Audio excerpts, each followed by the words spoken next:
Good morning. Yes, we are still dealing with the names of God. Over the last couple of weeks, I've been trying to show you some of these names that you can use yourselves. Ask God the Holy Spirit to reveal the power of these names, to help you to understand who you are and your relationship with God and your relationship with the world. Now, if you look in the scriptures, you'll find there are many, many names of God revealed to us.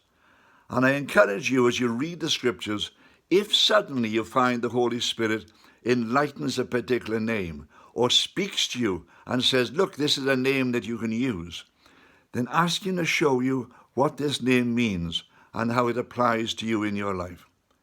Because to use a name without the inspiration of the Holy Spirit is pretty pointless. It is just to repeat it almost as if you're using magic. But to use a name with the power of the Holy Spirit means you really have a tool that you can use in your everyday walk with God. But I'm going to use just two more names, which I'm going to be talking about in this next week. The first is simply this: Jah Sabaoth, the Lord of hosts, the Lord of hosts. Let me show you how this name was revealed to Joshua.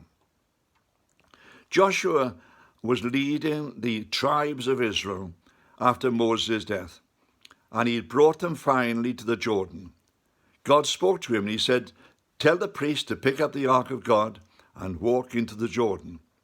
And as they did so, the Jordan River became dammed further upstream, and suddenly they could walk through on foot. And they walked through the Jordan and they encamped by the great city of Jericho. And now Joshua had brought them across. He had prepared them for what is coming. He was going to lead them as they retook the land that God had promised them all those years ago through Abraham, their ancestor. How was he going to do it? How was he going to set about it?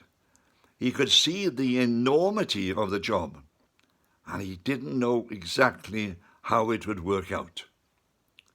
One day, as he was praying and thinking about this, suddenly he sees this vision of a man with a drawn sword.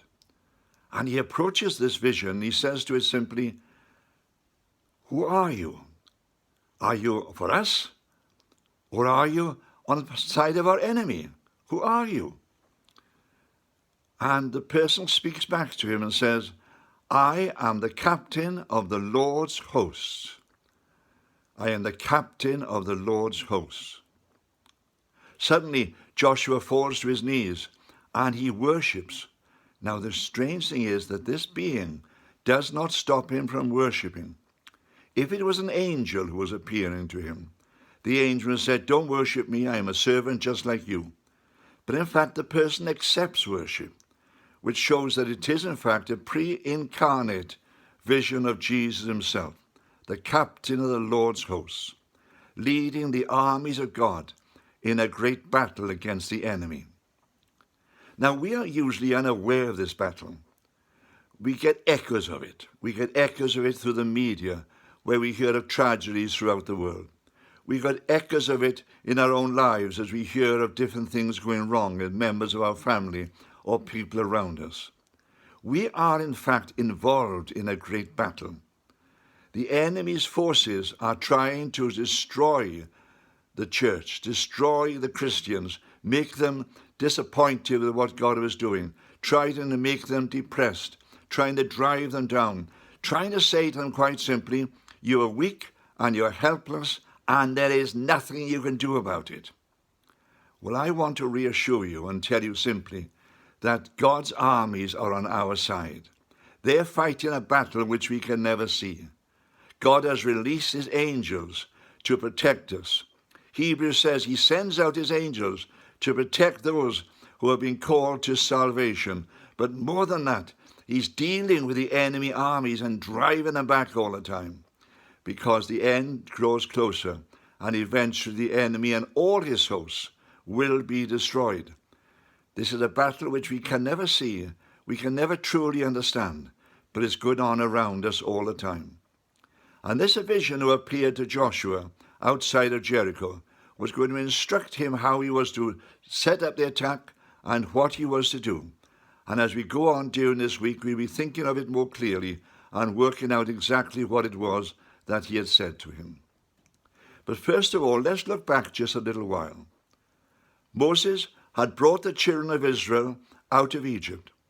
He had led them on a journey from oasis to oasis, from place to place, until finally he had come to this almost the same place, looking across the Jordan at Jericho. And he had said to the people with him, now we're going to cross the Jordan, and we're going to go into Jericho, and we're going to take back this land that God has promised us. But you see, the enemy had been aware that this was going to happen for a long time. He'd had almost 400 years to get ready for it. And as Moses stands there with these people who, remember, had been slaves for so long, and tells them that they're going to invade this land, they panic. They panic and they say, we can't deal with this enemy. It's too big, too powerful. We can't deal with it. And they refuse to go in. That happened 40 years before. Because 40 years were going to pass before Joshua finally takes up the challenge and crosses the Jordan. We'll look at this again tomorrow.